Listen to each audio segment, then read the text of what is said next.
नहीं जान पाए और अश्व पर सवार हुए और चल पड़े। कलयुग बैठा है दिमाग में, अपने हिसाब से उनको चला रहा है, मन में वैसे वैसे ही विचार उत्पन्न हो रहे हैं जैसे जैसे कलयुग चाहता है। रास्ते में एक समीक ऋषि का आश्रम मिला जिनका नाम था लोमस ऋषि। वो बेचारे भगवान के ध्यान में लीन थे।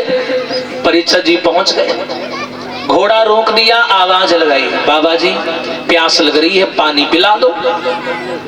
लेकिन वो संत जो थे भैया वो भगवान के ध्यान में लीन थे, आवाज नहीं सुन पाए। परीक्षित जी ने आवाज लगाई,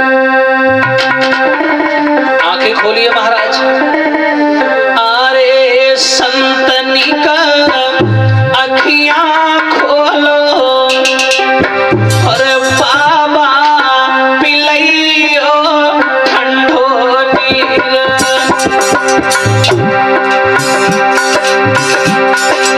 महाराज आंखें खोलिए,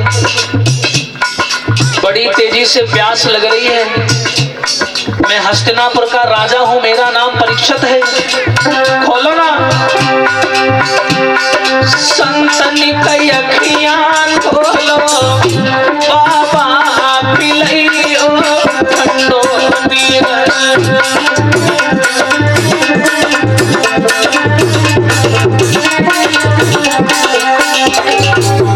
ए भैया सुनी नाए लो मरीसी पानी, सुनी नाए भूप को बढ़ी गई है रानी, भूप को।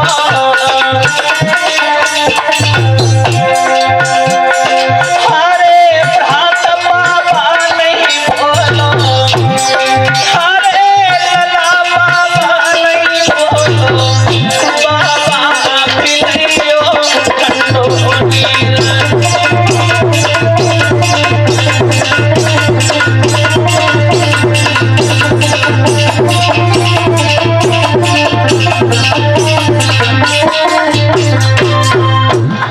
महाराज परीक्षित ने आवाज लगाई, बाबा जी आंखें खोल, बड़ी तेजी से प्यास लग रही है। लेकिन भैया लोमस ऋषि भगवान के ध्यान में लीन माताओं आवाज नहीं सुन पाई। और जब आवाज नहीं सुन पाई तो परीक्षित जी को क्रोध आ गया। जिस इंसान को कभी गुस्सा न आई हो, वो इंसान जो जीवन भर संतों का सम्मान करता आया हो, आज कलयुग के चक्कर में भैया क्रोध आ गया और मन ही मन गंदे गंदे विचार उत्पन्न होने लगे। परीक्षित जी बोले, देखो इस बाबा को, मैं यहाँ का राजा हूँ और ये मेरा सम्मान नहीं कर रहा है। मैं यहाँ का राजा हूँ, ये संत होकर के राजा का सम्मान नहीं जानता। मैं प्यासा हूँ, मैंने पानी क्या मांग दिया, मुझे देख करके इसने अपनी आंखें बंद कर ली। क्रोध में आ गए। वही एक मरा हुआ सर्प पड़ा हुआ था, बाण की नोक से उठाया और 2-4 कदम आगे चलकर गए और संत जी के गले में वो सांप डाल दिया। अब डाल करके भैया वहां से ये घर चले आए। जैसे ही घर चले आए तो गोधन नाम का एक शिष्य था उनका, उसने देख लिया। उसने जाकर के इनके ही पुत्र श्रृंगी को बता दिया। उससे कहा, पिताजी के गले में एक नाग पड़ा है, पता नहीं कौन डाल के चला गया। अब भैया श्रृंगी वहां से आया, उसने देखा कि पिताजी के गले में नाग पड़ा है। उसने तुरंत हाथ में जल ले लिया, हाथ में जल ले लिया और परीक्षित जी को श्राप देने लगा। इंसान के जीवन में की गई एक छोटी से छोटी भूल उसके जीवन में सूल बन जाती है भैया।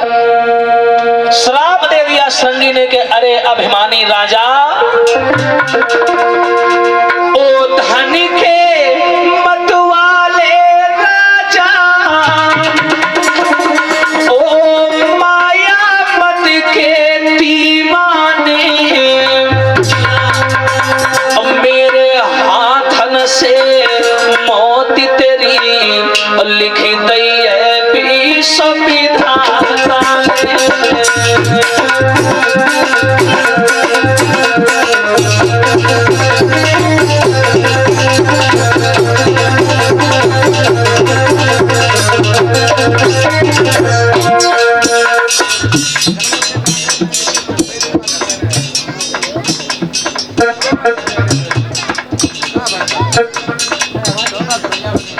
गाँव वाले खाली गाँव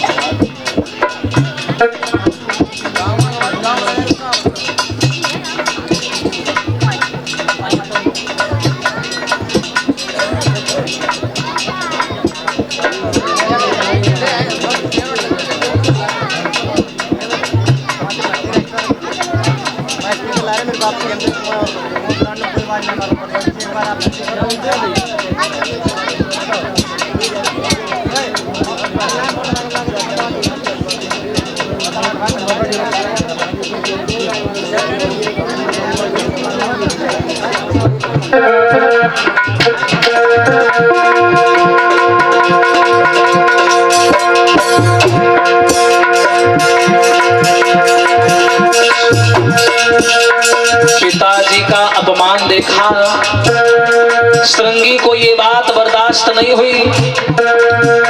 उसने हाथ में जल लिया और श्राप दे दिया। अरे अभिमानी राजा, तू राजा होकर वे ऐसे कर्म कर रहा है, तुझे शर्म नहीं आती? बस सावधान, बस सावधान, ओ तक्षक चिंता हो जाइयो, साथ में रोज इस राजा को यमपुर की हवा खिलाए।